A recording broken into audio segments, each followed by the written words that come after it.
The recording is for my training and for sharing purposes.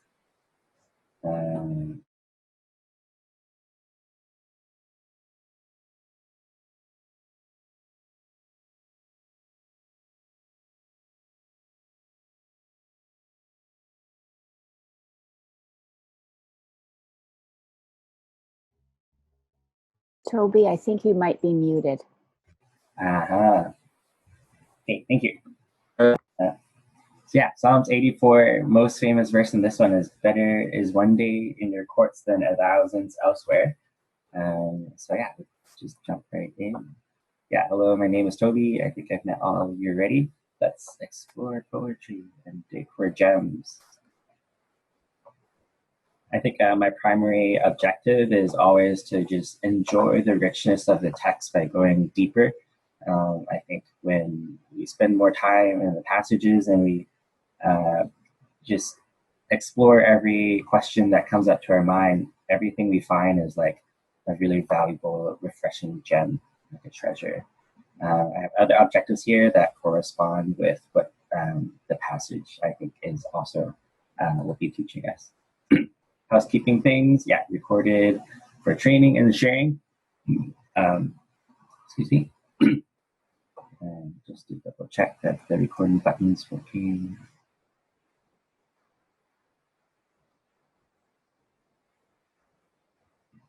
Yeah, and I'm gonna keep all the audio muted. And yeah, just so the sound's gonna be more clear. Questions or response, we'll have a session in the end that we can chat more and share observations.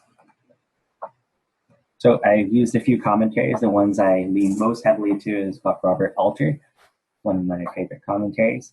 But yeah, 50% of my findings today are from my own insights. So I invite you all to share in your with your critical eye and let the words speak to you personally and not from me. Today's journey, we'll open with prayer. Kristen's gonna open us in prayer, and then we'll do a reading. We'll do an overview to see what how the whole Psalms is broken down into 3 sections, and then we'll zoom in verse by verse and line by line, and then that will bring us to the halfway point with a musical interlude. Irene is not with us. She's on a planned sabbatical this month. So what she's done is she's recorded a YouTube video for us to show, dissect and explore Brahms, a music piece with us to help convey the emotions that are evoked through the Psalms. Then we'll finish with the last 4 verses, and then we'll zoom out and see what are the key features of the overall Psalms. And then we'll close in prayer, and then that will be the end. So yeah, Kristen, thank you.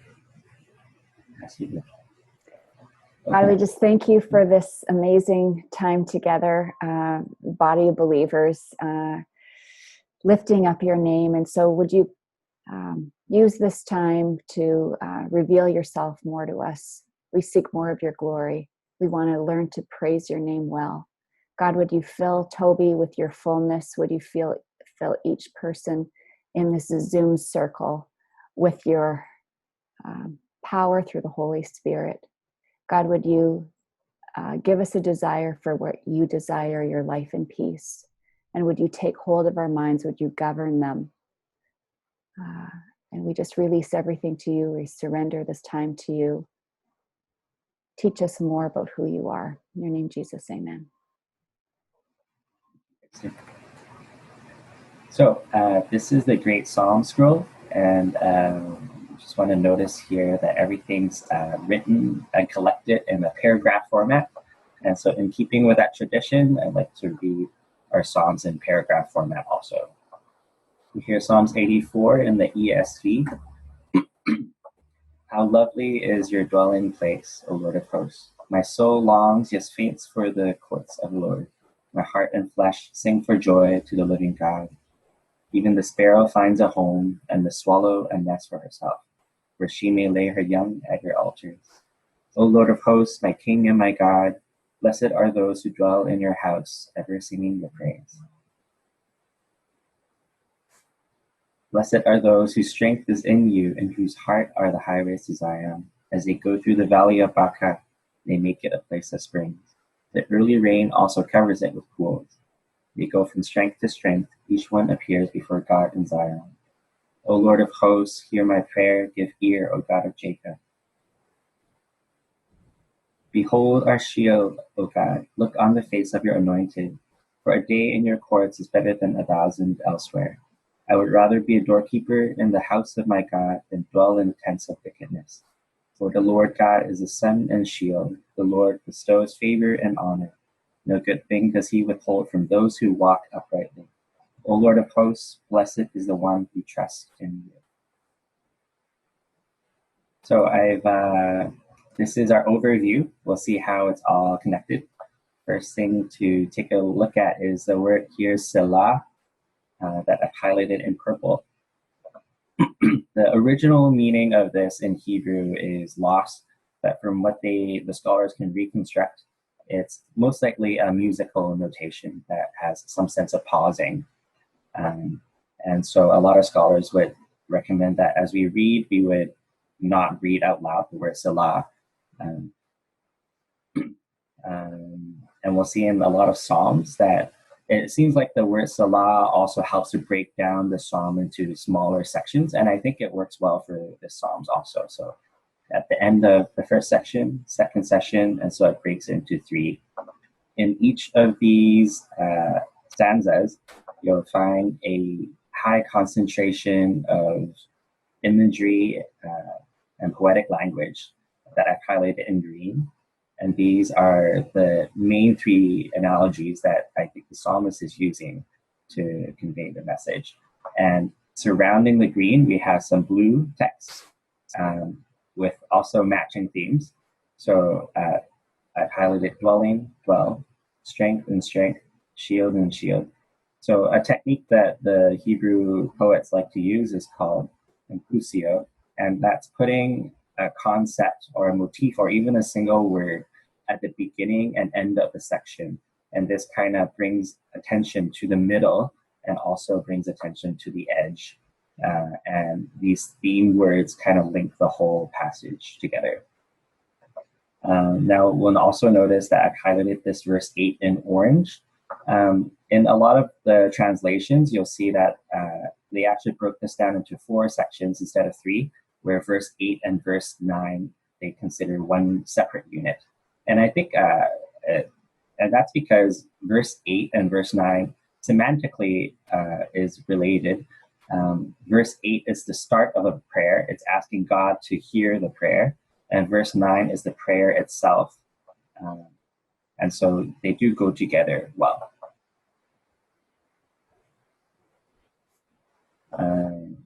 So a lot of commentaries would explain that perhaps the Psalms is used by pilgrims to sing as they are on their way journeying to Jerusalem. So in the period where Jerusalem was the capital, people who lived in Jerusalem, they have 3 major festivals each year. But for the people, the Israelites that lived outside of Jerusalem, they would have to make long journeys that are multiple days towards Jerusalem to attend these festivals. And so 3 times a year, they make these journeys. And so it matches well that we have 3 analogies to explore this whole journey for them. So in the first part, there's a sense of longing that's conveyed, as if he's thinking, when he's really far away, he's always thinking about the temple of the Lord. And then in the second session, he journeys towards the temple. And then in verse 9 to 12, it's as if he has arrived. And now the language there talks about how good it is to be there. So that will bring us to the first section, a bird near the altar. That's the main analogy in this one. So the layout that I'll be using from here on is on the left side, I have the English. On the right side, I have the Hebrew. And the colors match. So the word here, gete, corresponds with this word here, gitit. Gitit. Two lines. In other verses, you'll see that I've used multiple colors and they all correspond. Sometimes you'll see some highlighting also, and that is to point out sound play. But we'll explore all of that. So most psalms, they have come with a title, and this one does also. The word gitit here sounds like a group of people, but it's actually an instrument. And when you search and look up a picture of it, it actually looks like a guitar. So I think that's pretty easy to remember for me. So gitit is an instrument. So this is to the choir master on the guitar, on the gitit, by the sons of Korah, the Psalms. And sons of Korah is a pretty significant historical reference, they're written by the sons of Korah, and this is quite significant, as we'll see later in verse 8 to 12, or 9 to 12. So the first 4 verses, we're really talking about a deep sense of longing. And the first word here sets up that tone also. The word for lovely in the Hebrew is yadidot, and the word dod means something like an uncle, a loved one, or even a lover. And so it's someone that you cherish and love so deeply that when you're apart from them, you miss them very dearly. And so the English word tries to capture this by using the word lovely, but the better sense is that the dwelling place is like a loved one, a cherished loved one. Now the word dwelling place, mishkan,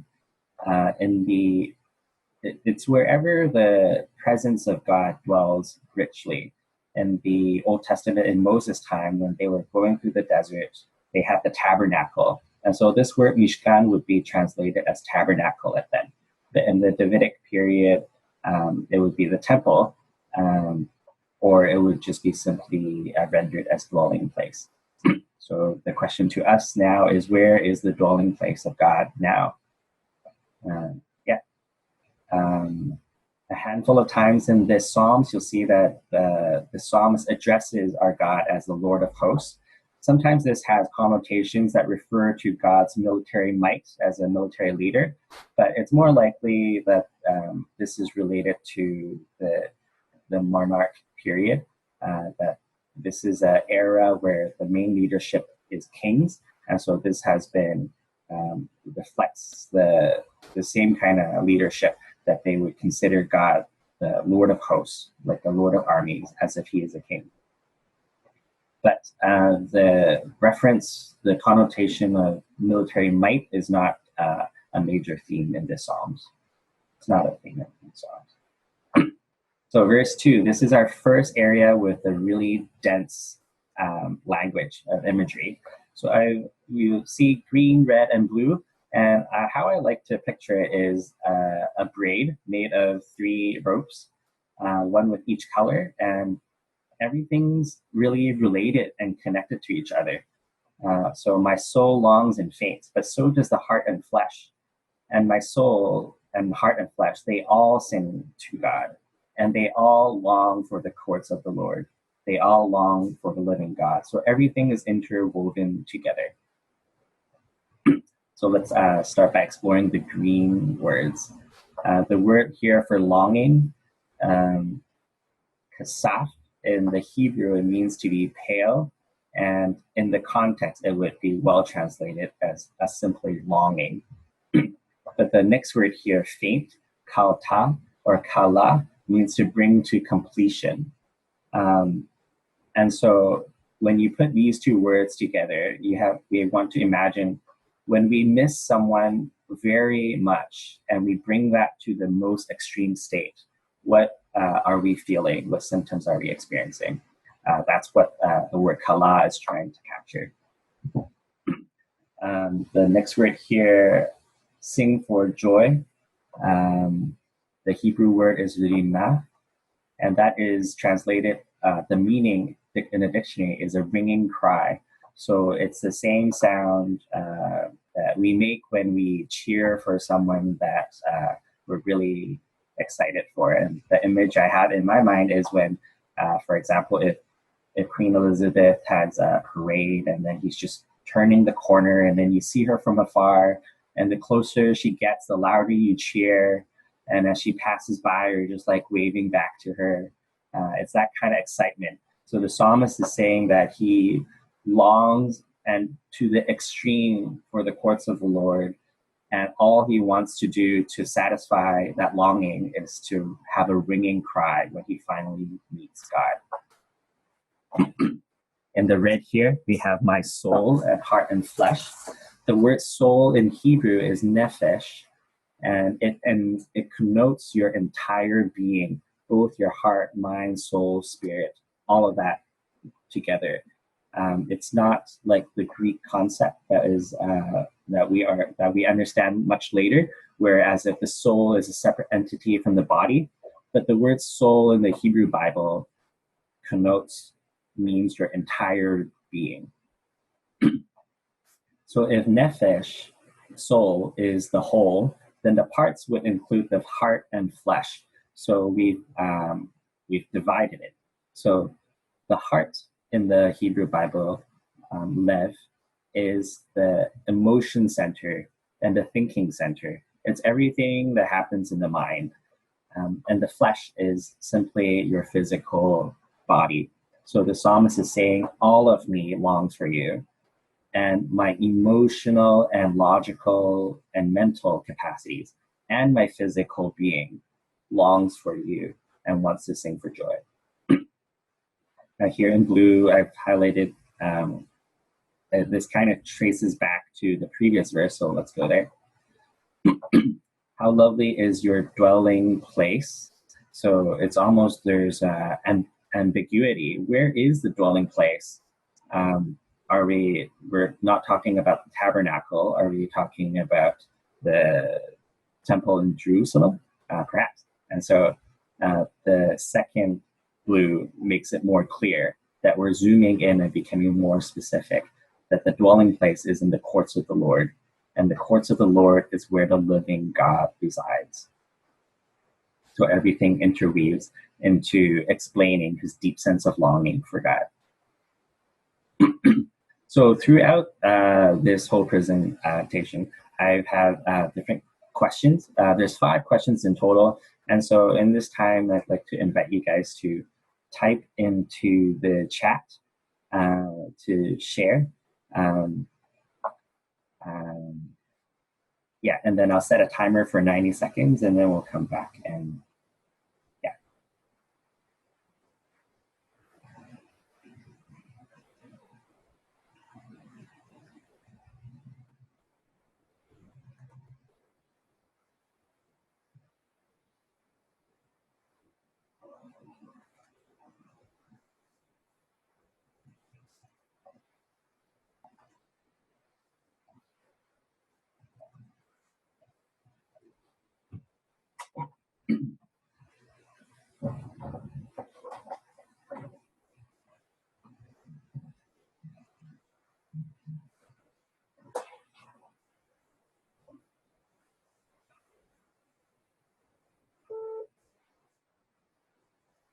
Okay, so yeah, that is your time.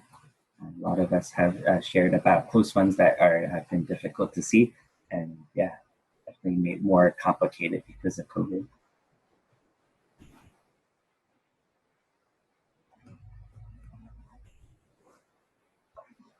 Here, verse 3. Even the sparrow finds a home and the swallow a nest for herself, where she may lay her young at your altars. So it's almost like on first reading, we would be quickly wondering, why is the psalmist talking about birds?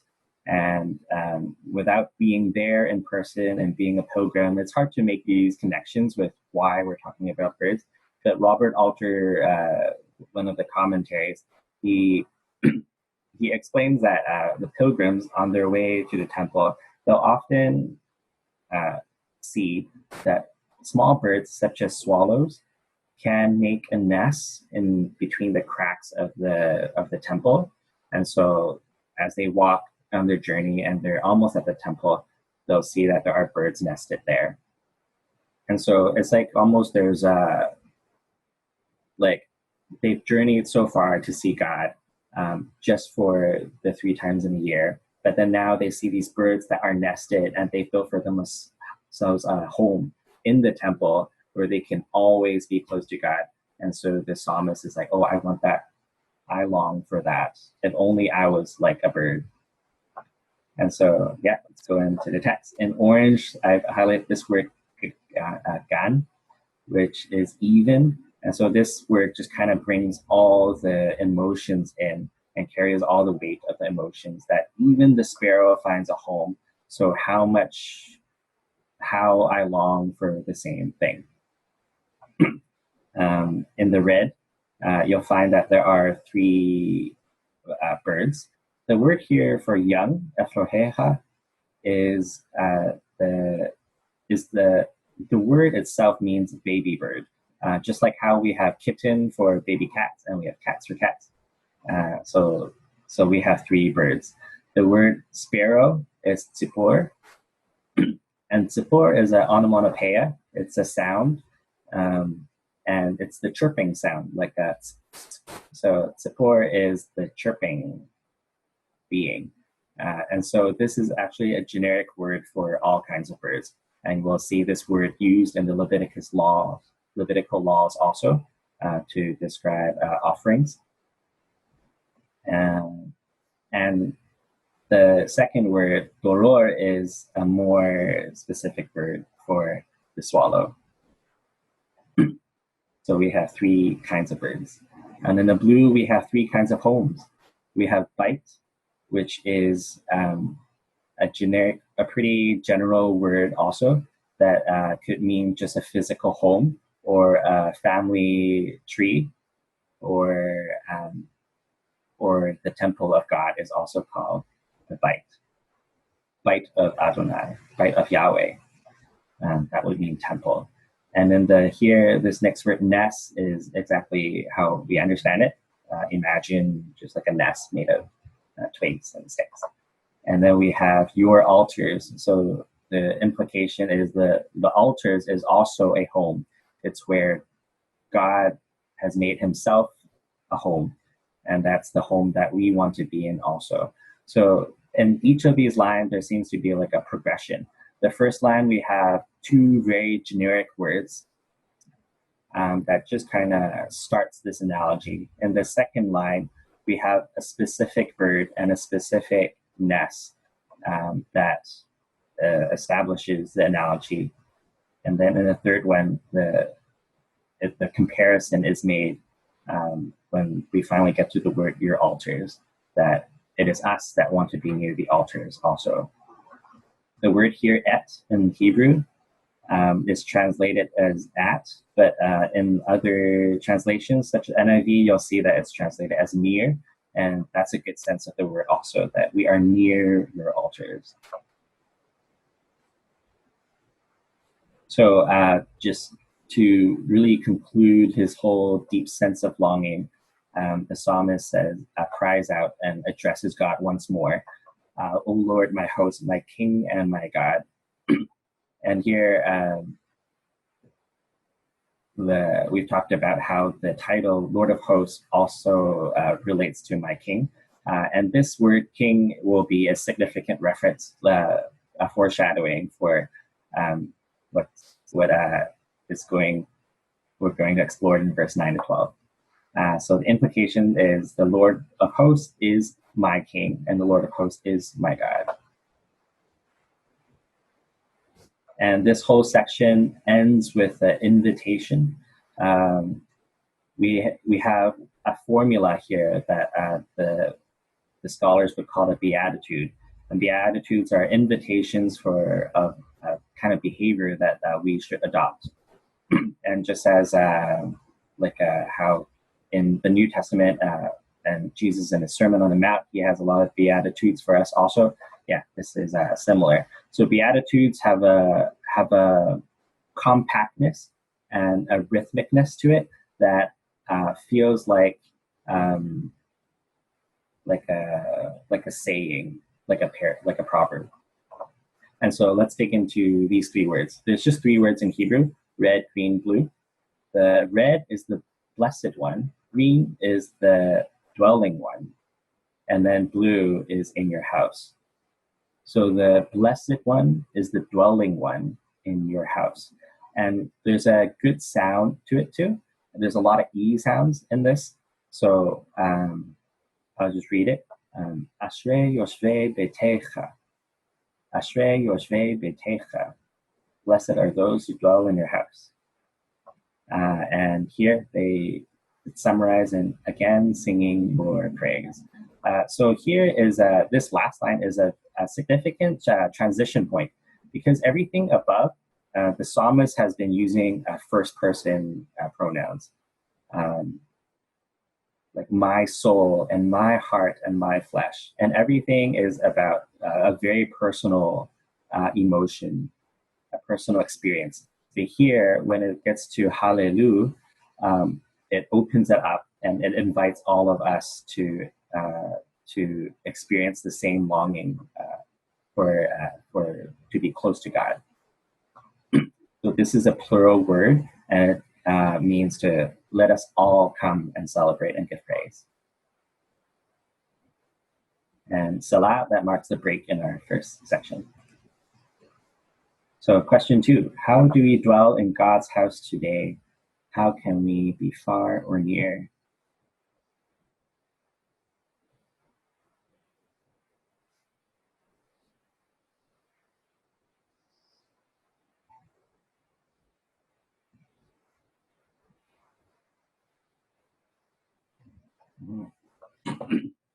Yeah, sorry. Yeah, definitely one of the ways to be close to God is sometimes it feels like we want to give dedicated time to seek Him, and it does feel like there are some areas where, or time and space, where we are more attuned to God and His presence and to hear His voice and to admire Him, and that space a lot of times includes outside where we see His handiwork. Here into the second session. Yeah. So in the end of the last verse, verse 4, we've opened it up as an invitation to all to adopt the behavior of longing. And this one continues the same energy and momentum. That here's another invitation. And from verse 5 to 8, all of it is in the plural pronouns. And so you could imagine in all the analogies that will come, that everything, you can imagine a crowd of people. So blessed are those whose strength is in you. This sounds very difficult to make sense of. The word strength, oz, is quite a generic word for strength. So it could mean anything from physical strength to mental strength to just having a lot of force and pressure. But the English word strength, I think, captures it quite well. So, yeah. But what does this mean to put our strength in God? And I think the second line answers that for us also. In whose hearts are the highways to Zion. The word to Zion here is added, but yeah. So in the Hebrew, you'll just see the word highways. The word highways is not like how we imagine highways today, as if like a paved road where cars can go 120 kilometers per hour. But the word mesilot is like a paved way. Imagine a lot of gravel is like a hiking trail. And so this is the pathway that the pilgrims would use as they are journeying towards Jerusalem. And so this path, even though it's really difficult, it's what they think about on their hearts, because this is the path they would take to go see the living God. Now, I think these two lines explain each other because they also share a feature, a grammar, the same preposition. So whose strength is in you, bo, this B sound means in. And then the next line says in the hearts, in their hearts. So the strength is in you, the pathways are in their hearts. And so the parallelism here relates them also. And the word heart here is like a hyperlink to when we saw the word heart in verse 2. This is the hyper-dense area with a lot of poetic language for this section. As they go through the valley of Baca, they make it a place of springs. The early rain also covers it with pools. So one of the main driving features for this section is that there are lots of words with at least a dual meaning. And so the term is called paranomasia, words with multiple meanings. So let's go through it, all these underlined words one by one. The word here, baka, in the Hebrew, also it means to overflow with tear. And so it can often be translated as weeping, which I put down here. So this is a valley of weeping. And then early rain, the word here is more. More means autumn rain. It's the first rain that happens after a really dry and parched summer. So this is the first rain that happens in August, September. And so farmers or people that are doing agriculture, when they're going through the dry seasons, they're really dependent on this first rain as God's provision, as God's blessing for the land, again, that they can continue to be fruitful and grow crops. And so the early rain, the word amore, captures all of this sense of blessing from dryness to having rain. But the more is actually also the name of a place. So here in the bottom, my rendition, I put land of More. The word to cover, yate, is not a common word, but this word means to wrap something up. And more often than not, this word is used to describe wrapping, like covering your face. And it's used as an outward symbol of weeping. And so, yeah, wordplay there. And then the word pools, berachot, in the Hebrew, in most readings, when you read this, it means blessings, the word blessings itself.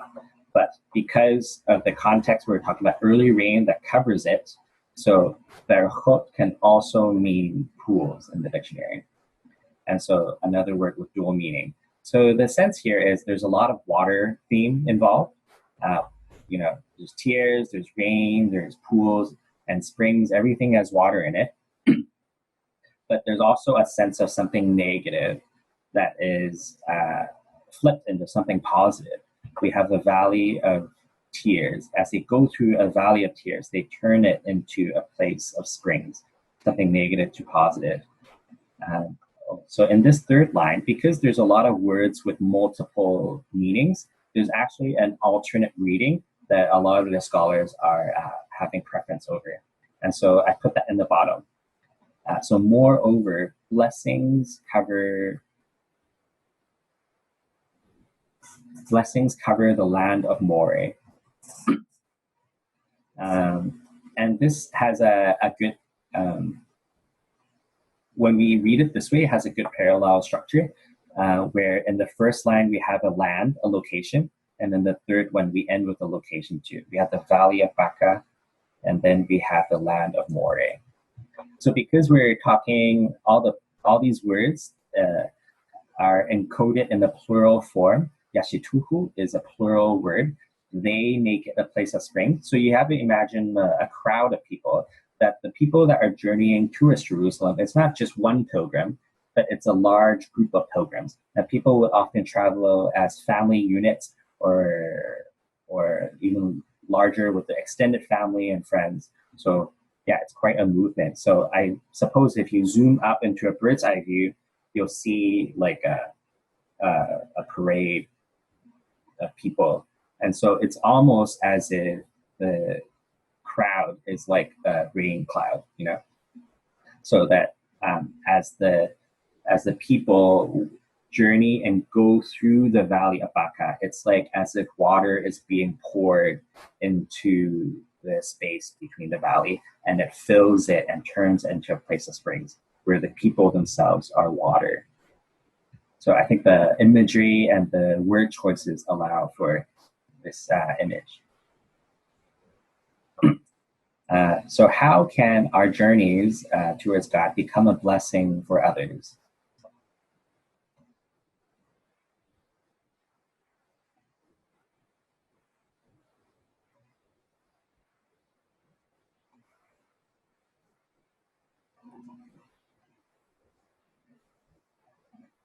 Yeah, so what I see as a theme is that when we experience God, it's almost like God's water is pouring through us. And then our experience, our God allows us, translates that into an outward blessing towards other people. And through that, we can journey with people. We can share in experiences and go through pain and challenges together. Yeah. Verse 7. So we go from strength to strength. Each one appears before God in Zion. The word strength has shown up in our verse 5, but the word here is actually a different word. And the word is chayil, and the previous word for strength is oz. But their meanings are related. And so I think there is an intentional word, a theme repetition that's used here. But the word chayil also is a word with dual meaning. It can mean to be forceful, which is translated as strength, or it can mean rampart.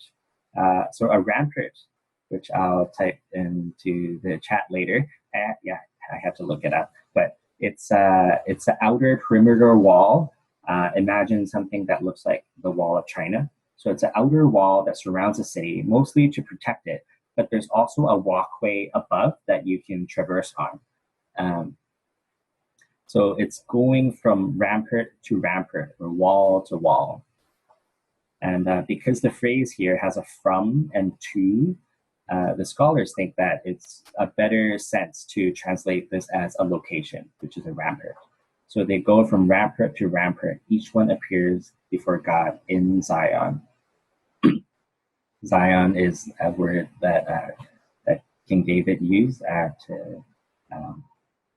and it means Jerusalem. Same. So yeah, as a pilgrim, we've started with a deep sense of longing. Then we've started the journey and we've walked through the valley. We've walked through the land of Moreh, and now we're at the city. Now we're going from rampart to rampart until we finally reach the temple and praying before God in Zion. So the pilgrim has made it. So this whole session, this is verse 8. This whole session ends with a call to prayer. And so it's asking God to hear our prayer. O Lord, God of hosts, hear my prayer. Give ear, O God of Jacob. And so this is actually a very beautiful line. It seems a little bit out of place, but we'll see how this plays out and why it's such an important and wonderful place to pray.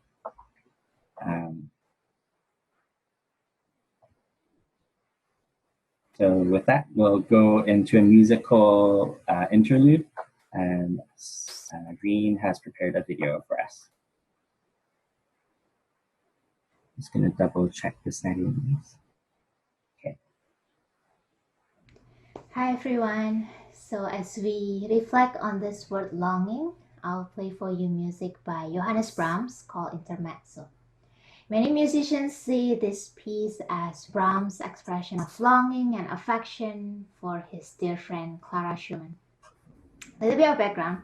So Brahms wrote this when he was 60 years old, and he met Clara Schumann and her husband when he was 20 years old. So you can imagine 40 years of deep professional and personal friendship he has with this Clara Schumann.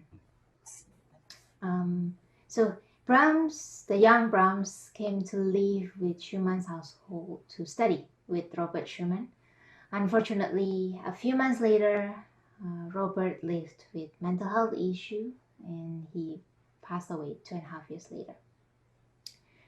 During these years, Brahms remained Clara's close friends. You can imagine how Clara had to manage the household when Robert was ill, and she also need to provide for the family. He gave concerts, he taught many students. Oh yeah, she is a child prodigy. In fact, she's probably more famous at that time compared to Robert, her husband, and also the young Brahms at that point. And she also managed the household, hired housekeeper, hired cooks to take care of her 7 children. Superwoman, definitely. And I think the best way to capture the relationship between Johannes Brahms and Clara Schumann is through their letters. This is what Clara wrote to her children about Johannes Brahms. Then came Johannes Brahms, your father loved and admired him. He came like a true friend to share all my sorrow. He strengthened the heart that threatened to break. He uplifted my mind. He cheered my spirit whenever and wherever he could. In short, he was my friend in the fullest sense of the word. And there was one time Brahms also wrote to Clara, Clara, dear Clara, I feel ever more happy and peaceful in my love for you. Every time I miss you more, but I long for you always with joy. Another letter, my beloved Clara, I wish I could write to you as tenderly as I love you and tell you all the good things that I wish you. You are so infinitely dear to me, dearer than I can say. I should like to spend the whole day calling you endearing names and paying you compliments without ever being satisfied. Of course, scholars have debated what kind of love they have with one another, but that's not my point here. My point here is just to describe if that's how much Brahms longed for Clara. I believe the pilgrims and as God's people, we long for God even more. We could have spent days just praising God, admiring God, beholding His beauty. So I hope, I can relate to you through this music. A couple of things that make this music sounds longing. In the beginning,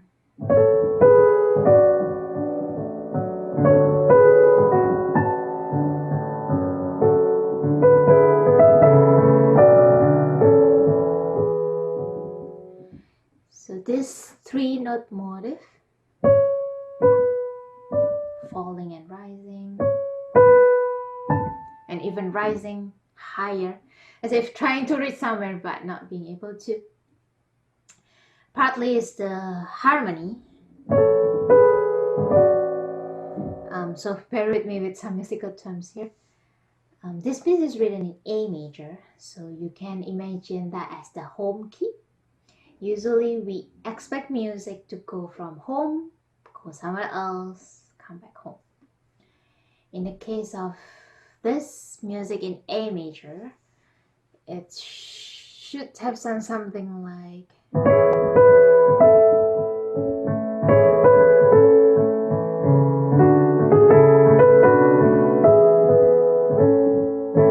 that's the whole. Anyway, obviously that's not what he wrote. Brahms wrote that is the subdominant in second inversion, which is to say, first of all, it's not in the home key, home chord, and the position is very unstable. It's not in root position, so it creates that sense of ungroundedness or instability, unsettling. And he tried this motif with different variation of harmony. Still not home yet. Try a different motif.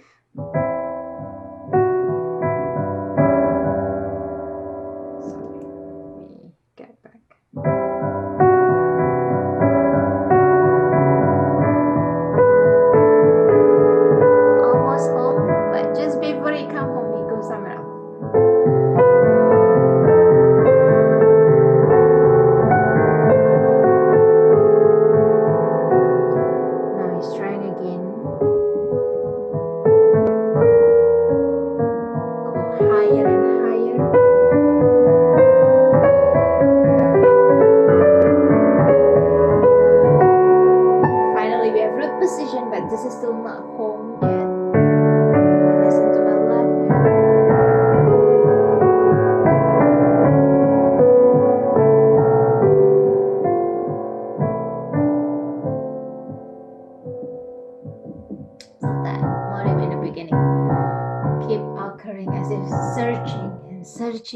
searching.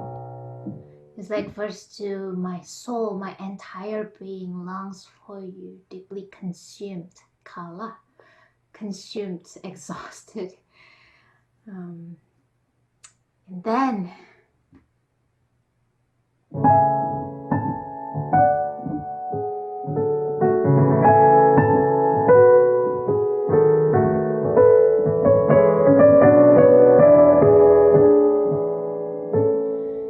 phew, finally home after 1.5 pages.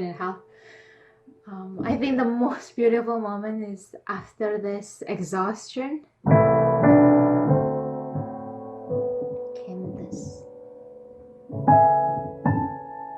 which you may have noticed. It's the inversion of the beginning. So the beginning is falling and rising, rising higher. Now we have rising and falling, and then falling even lower, as if saying, it's not only that Brahms longs for Clara, but Clara also longs for Brahms. And not only the pilgrims long for God, God also longs for us, for his people. If you recall the story of prodigal son, how even before the son reached home, the father just came and running and hugged and kissed and celebrated his son, just showering him with tons of love and affection. So that is our God, and I think that's that most beautiful moment. And after all is resolved,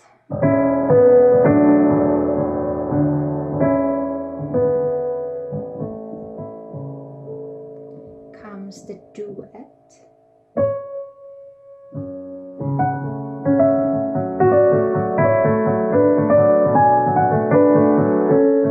Something quite straightforward. The two voices. Perhaps Brahms and Clara was singing. And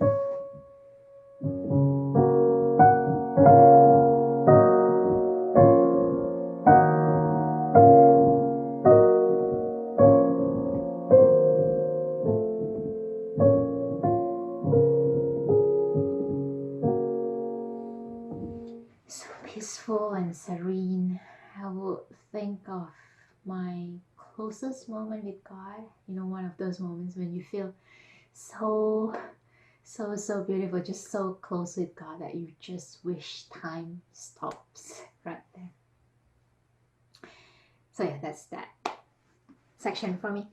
And then there's a duet, and there's another longing section again. So yeah, as I play, as usual, just feel free to relax, take a deep breath. You can close your eyes, think about what Toby had shared earlier, or what the Spirit may have been speaking to you.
Yeah. I most enjoyed, I already talked about the prodigal son parable, and then, yeah, how the father is longing for us also with the same emotions. And I could almost picture the father as he stands from a distance, just pacing and constantly on the lookout for his son.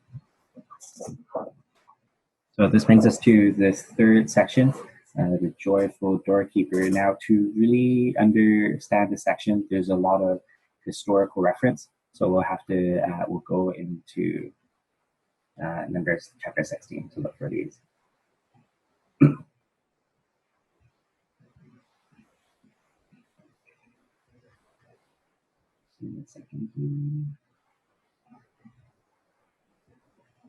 Yeah, so the timeline here is that Moses has brought the people out of Egypt with God's hand, and they're now camping in the desert. They've established a tabernacle with instructions that Moses had received, and there are certain roles and duties.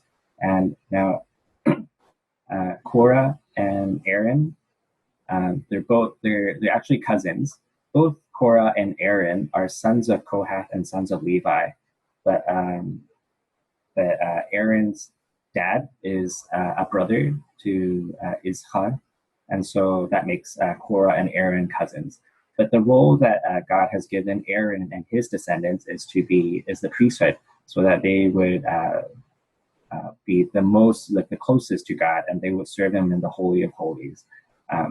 But the sons of Korah, they've been given peripheral duties, such as guarding the tent and carrying things around, and so the sons of Korah, they're not happy with this arrangement.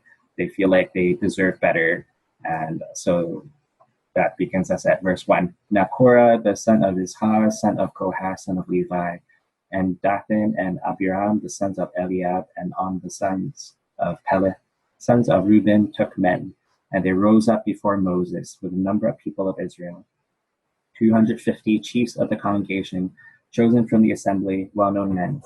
They assembled themselves together against Moses and Aaron and said to them, "You have gone too far, for all the congregation is holy, every one of them, and the Lord is among them. Why then do you exalt yourselves above the assembly of the Lord? Why do you get to be the priesthood?" Skip ahead a few verses. Moses says to Korah, "Hear now, you sons of Levi, is it too small a thing for you that the God of Israel has separated you from the congregation of Israel, to bring you near to himself, to do service in the tabernacle of the Lord, and to stand before the congregation to minister to them, and that he has brought you near him, and all your brothers, the sons of Levi, with you, and you would seek the priesthood also? Therefore it is against the Lord that you and all your company have gathered together. What is Aaron that you grumble against him?" Skip ahead a few verses. And Moses said to them, "Depart, please, from the tents of these wicked men, and touch nothing of theirs, lest you be swept away with all their sins. Then you shall know that these men have despised the Lord." Skip ahead. And as soon as he had finished speaking all these words, the ground under them split apart, and the earth opened its mouth and swallowed them up, and their households, and all the people who belonged to Korah, and all their goods. So we go into verse 9. Remember in verse 8, that was the start of the prayer. He said, look, God, and behold the king, and give ear to our prayer. But here, this is the prayer itself. So let's examine it. The first word that is a bit challenging is the word shield, magen. And shield could have many connotations, including protection, but one of the uses is also to talk about a king. It's addressed to the king. For example, in Psalms 43, it will talk about the shields of the earth, and that's referring to the leadership on the earth. So behold our shield. But it can still be ambiguous, but the second line makes it quite clear that we're talking about the king. The anointed one is almost always referring to the king in the Old Testament. And so the word here in orange behold, la'e, is to simply to see. But the word habet here, or navat, is to look and give consideration, that you're not only looking at someone, but you're looking at them with favor. And so this prayer is the pilgrim asking God to look to their king and their leadership with favor. The king who was at Jerusalem at that time, look to that person with favor. And why? Later we'll see that it is at least partially because the king, at least part of his role is to protect the space and make it possible to enjoy worship with God. Now, this is quite significant because in the history of the forefathers, the Korahites, they rebelled against leadership. They hear the sons of Korah, they submit to leadership, and instead of grumbling against them, they pray for God to look onto the king with favor. Now we come to an area with a lot of dense imagery, but I think the best way to make sense of this is to imagine another braided cord, but this time with 4 different colors. So the first 2 lines, they mirror the 3rd and 4th quite directly, but they're saying something really similar, the first and second half. But the first half is something with a lot of generic languages, and it's almost as if you could picture the voice of the pilgrim. This is something the pilgrim would say. A day in your court is better than 1,000 elsewhere. The word elsewhere is implied. It could be 1,000 places or 1,000 days, and both of those meanings could be carried here. Or you could also imagine your own personal voice. A day in God's presence is better than 1,000 days without God's presence. But in the second half, I would rather be a doorkeeper in the house of my God than dwell in the tents of the wicked. All these words are full of historical references. And the tents of the wicked echo was what Moses said about the tents of the wickedness. And the doorkeeper is one of the roles of the sons of Korah. Now, the word here for dwelling is quite a rare and unusual word. I think there's only 6 occurrences of this. But the word here is door. And I think this word is intentionally picked because there's a wordplay involved. The word door, this here, I would spell it in English as D-U-R, but the similar spelling, D-O-R, door, would mean generation. And so the wordplay here is, you can also read as if I would choose to be a doorkeeper in the house of my God than a generation in the tents of wickedness.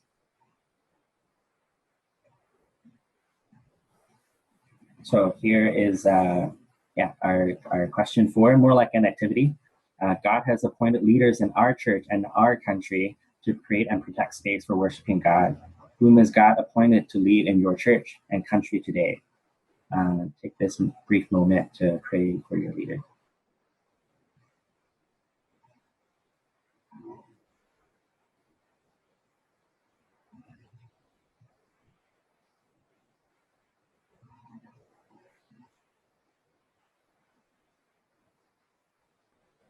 Continue to the next slide. So earlier we saw that the land has opened up and swallowed up the sons of Korah. So you might be wondering what's happened to the whole group of people. Have they disappeared from the face of the earth? And they haven't. And in fact, the sons of Korah have written Psalms for us, and 84 is just one of a handful of Psalms. And so First Chronicles kind of gives a brief view into what happened to them. So in the timeline, this is in the post-exilic period after Jerusalem has been conquered by Assyria, Babylonia, and then Persia. And then now we're in a time where the Israelites, some of them have returned to Jerusalem and live there. And here they're given roles once again. And the sons of Korah son of Ebiasaph, son of Korah, and his kinsmen of his father's house. The Korahites were in charge of the work of the service, keepers of the thresholds of the tent, as their fathers had been in charge of the camp of the Lord, keepers of the entrance.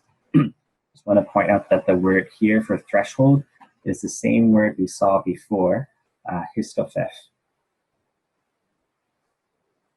And histopheth is this one, doorkeeper. It's the same word as the threshold. So into verse 11, before the psalmist calls his leadership a king by using the word shield. But now the same phrase is used to address God as the king. That actually God is the ultimate king. So here the title is sun and shield. Now this combo, these two words put together is not anywhere else in the Bible, but when we look at other texts that are dated to the same era, such as the Ugaritic text, this is actually a common and well-attested royal title, and it is a clear address that means king. And so the Lord is sun and shield and king. The Lord bestows favor and honor.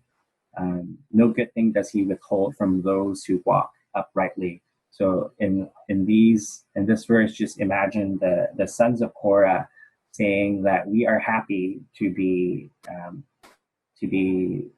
doorkeepers of your tent, of your temple, and whatever role that you have given me, I consider it as favor and honor. And that even if my role is only to carry things for the church, I still believe that no good thing does he withhold, and I will not grumble against God and against his leadership. So this is a ton of historical reference, and it's really speaking from the voice of the Korah that we can also adopt into our own. And so the whole psalm ends with the address again to the Lord of hosts. Blessed is the one who trusts in you. This is the last beatitude. And what are we trusting in God for? In his provision, in his goodness, that he withholds no good thing.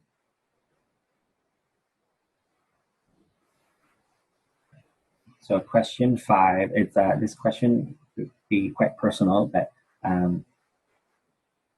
it's okay if it's too personal to put in the chat. So in what areas in your life do you have difficulties trusting God's generosity? What makes it difficult for you to trust in God?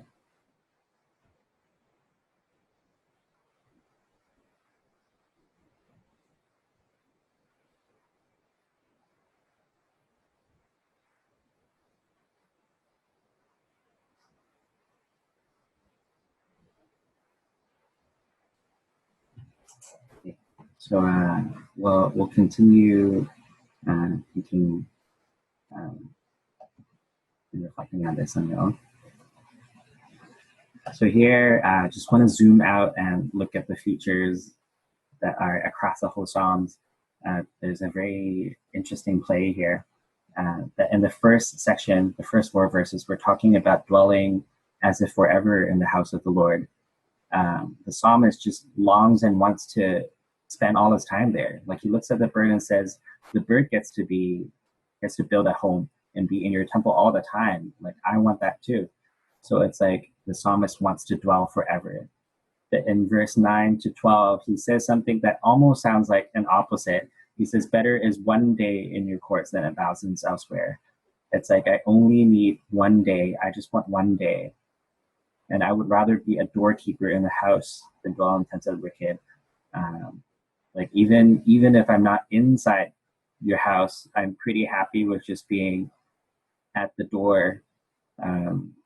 So pretty cool how different, but almost opposite, but they're actually both conveying a high value of just being in the presence of God.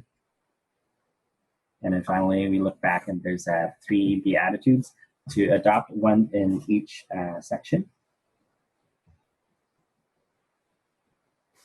And I guess the first Beatitude, it's really encouraging us to draw near to God and to simply enjoy his presence.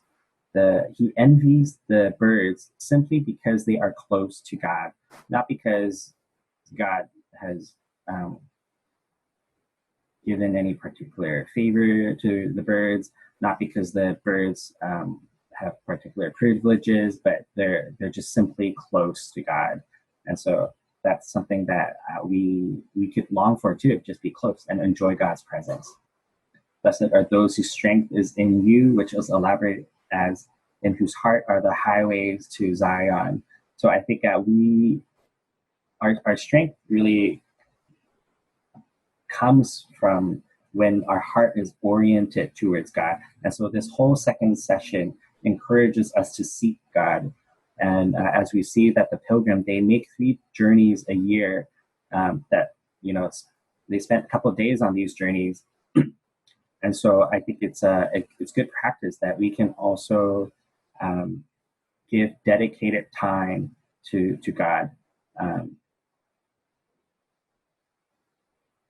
Put aside time and give special time to God.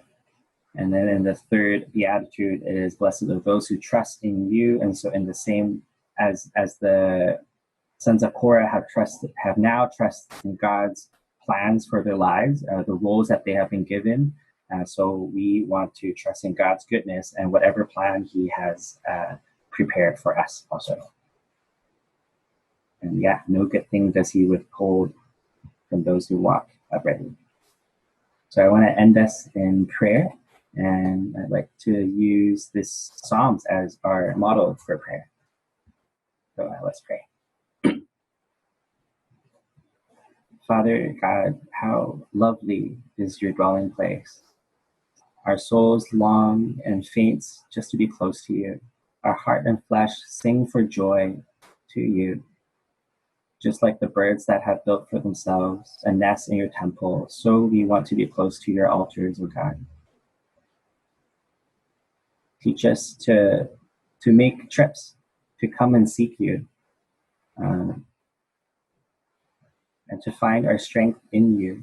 For we know that our strength comes from you, and that we are only made strong when we have a thriving relationship with you. So, and God, I want to pray for the leadership in our church and the leaderships of the world. You've appointed them so that they can create and protect the space for us to worship you. Remind us again how even just one day in your courts is better than 1,000 elsewhere. And so Lord, we trust that you are our good Father, that no good thing you withhold from us, even if the role, the career that you have given us is not one that we want the most. But we know that you have perfect plans for us. So teach us to trust in you. Thank you for the Psalms. Thank you for gathering us to hear your word. And I pray that you continue to keep us and speak to us. In Jesus' name we pray. And that brings us to a close. I'm going to